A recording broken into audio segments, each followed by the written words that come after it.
A friend of ours is a Catholic person, and I was showing them the Ahmadiyya diary, and she was looking through the list. She was saying prayer, okay, I agree with prayer. Fasting, I can see the logic in it. She got down to the list of predestination, and that was the one that sort of stuck in her throat, saying, well, if it's predestination, what is the point of the above?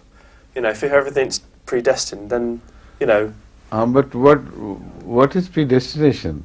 She was like fate, predestination, that's what she was looking at. What he understand of predestination? I suppose they were thinking that, you know, your life's pretty much mapped out. But that has delivered me, and that question has told me something of which I was not aware before. I thought you come regularly to our question and answer sessions, and you also attend Jumma'at and listen to my various sermons on various fundamental issues, where issue of destiny has been dealt with by me. Right. At such length, in such depth, that after that you are telling me that you couldn't answer him. Well, I answered. It's amazing.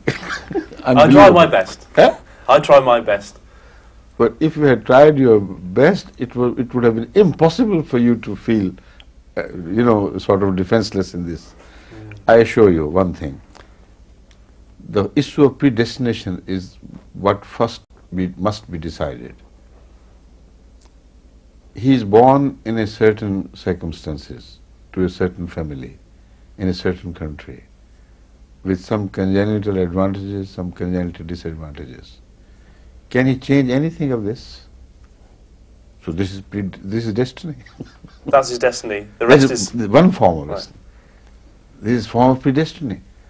Predestined things. And there are certain things which are interrelated, where destiny and human effort are intertwined. There too, it is in the knowledge of God that in the final analysis somebody would help his destiny to be destroyed and help his destiny to be, to be good for him. And it is not his pre-knowledge which determines the issue of the outcome. It is his free choice which determines the issue of the final outcome.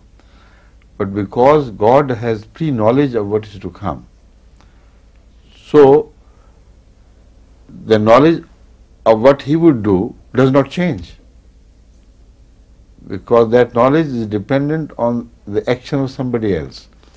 Now, this is the most difficult part which people fail to understand, which I have been trying to make them understand through many examples.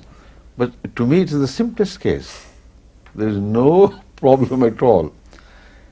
Now, what you did this morning, do you know? I remember what I did. Oh, yes. Do tell me. Well, got up, read my prayers, went back to bed, had some breakfast. Yes. The teacher came round, played with my son, my brother-in-law came round, blah, blah, blah. Now, you know that. I remember that. Can you change it? No. None of it. Is it because you know it? This is why it's unchangeable? Even if I'd slept through and couldn't remember, I still couldn't change it. That's it. So the knowledge has nothing to do with unchangeability of your past.